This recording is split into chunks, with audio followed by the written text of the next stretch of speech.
اب میں نے یہ بات ایک اور جگہ یہ فلم ایکٹر بولتے ہیں تو مجھے سمجھ آتی ہے، خیر ہے ان کی. یہ مسلمان بھی آپ مسجدوں میں بولنا شروع کریں کہ اسلام کا مطلب امن ہے. یہ کس نے شروع کیا یہ ہیش ٹیگ؟ اسلام کا مطلب امن ہے، سلامتی.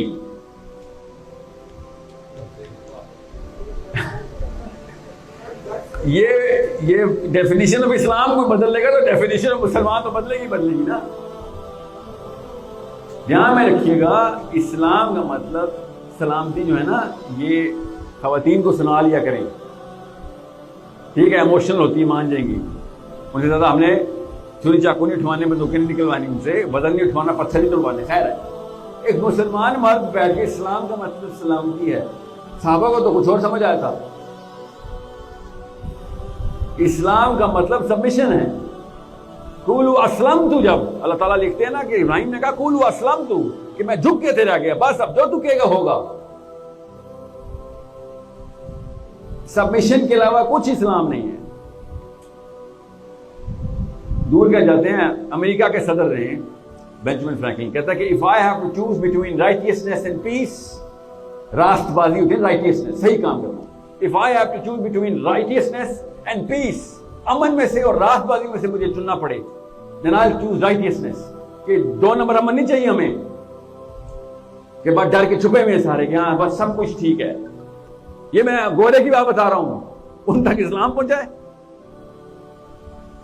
ان کو کیسے پتہ چل گیا کہ اندر کی فطرت کی آواز ہے؟ بھائی نہیں سر، غیرت پہ کمپرومائز نہیں ہے. if I have to choose between راست بازی اور امن تو I'll choose righteousness.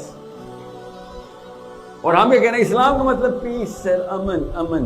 اور اسی وجہ سے امن کو پرچیز کرتے کرتے کوئی بندہ باہر نہیں نکل رہا کہ بھائی میرے گھر پہ تو امن ہے نا.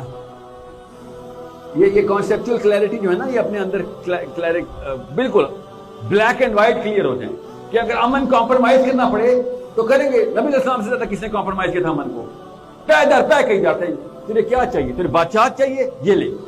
تجھے کیا چاہیے؟ پیسے چاہیے؟ لے لے. تجھے عورتیں چاہیے؟ لے لے. تجھے قبیلے کی سرداری چاہیے؟ لے لے. کیا کہا تھا نبی علیہ السلام نے؟ میں بتاؤں کیا کہا تھا؟ if I have to choose between righteousness and peace I'll choose righteousness. یہ کہا تھا نبی علیہ السلام کہ تم کیا چاہ رہے ہو؟ ہر چیز ٹھیک ہے، تمہارا امن برقرار رہے. میرا کام ہے ڈیٹرنٹ، میں اللہ کے پیغام نیچے لے کے آنا. تم نے 2 نمبریاں مچائی ہوئی ہیں ساری. تم اللہ کو نہیں مانتے، نیچے ہر چیز تمہاری غضب مچا ہوا ہے. تم سمجھ رہے ہو کہ اس کو اسٹیٹس کو مینٹین کر لوں گا میں. آپ امیجن نہیں کر سکتے کیونکہ آپ مسلمان میجورٹی میں پیدا ہوئے ہیں کہ نبی اکیلا جب شروع کرتا ہے لڑائی کا مطلب کیا ہوتا ہے. آپ پیدائشی مسلمان ہیں. ہمیں سمجھ ہی نہیں آ سکتی کہ کتنی طاقت چاہیے ہوتی ہے کہ پوری دنیا سے اکیلا میں پنگا لوں گا، پوری دنیا کے گیس چلا جاؤں گا ڈائریکٹ. اور کیسے جاؤں گا؟ چھپ چھپا کے بھی نہیں. سب سے پہلے جا کے پہاڑی پہ چڑھا کہوں گا کہ ادھر آؤ، تمہارے سارے دین کینسل. پہلا اعلان نبی علیہ السلام کا، جس پہ ابو لہب نے بدبخت نے پتھر اٹھا کے مارا تھا. یاد ہے؟ آپ کر کے دکھائیں یہ اعلان. مسلم آئیڈینٹی کلیئر ہوتی ہے نا تو یہ کام آسان ہو جاتے ہیں. سوچیں ذرا، مسلم آئیڈینٹی جس کی کلیئر ہوئی، معاذ بن جبل، سنیں ذرا ان کی اماں کے ساتھ ان کے تعلقات کیا تھے. پکڑ کے لائی گئی ان کو بدر کی لڑائی میں. بہت امیر خاتون تھی. تو کہتے ہیں صحابی تو کہتے ہیں اس بڑھیا کو نہ چھوڑی، بہت پیسے اس کے پاس. مسلم آئیڈینٹی کلیئر ہوتی ہے نا تو ایموشنل بانڈز ٹرمپ ہو جاتے ہیں اللہ کے بانڈ کے ساتھ. ابو بکر صدیق کے بیٹے کہتے ہیں کہ ابو جی بدر میں نا، اس وقت تو مسلمان نہیں ہوئے تھے ان کے بیٹے، کہتے ہیں بدر میں نا آپ کی قسمت اچھی. یہ مسلمان ہونے کے بعد بتا رہے ہیں قسمت اچھی، آپ بچ گئے ہیں. بدر میں میری تلوار کے نیچے آئے تھے، میں نے کہا باپ ہے آج چھوڑ دو. ابو بکر صدیق کہتے ہیں قسمت میری تیری اچھی ہے کہ تو میری تلوار کے نیچے آئے. جب تجھے مار کے میں نے اور کچھ سنا تھا کہ اللہ کے لیے یہ قربان کیے. سوچیں ذرا کس طریقے سے کلیئرٹی آف آئیڈینٹی کرتی کی آپ کے ساتھ.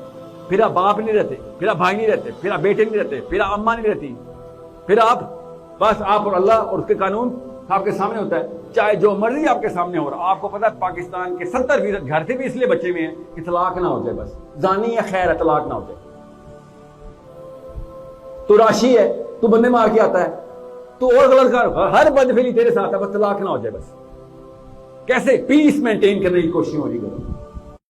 دین کی بات پھیلانا صدقہ جاریہ ہے. ثواب کی نیت سے ویڈیو کو شیئر ضرور کیجیے. جزاک اللہ.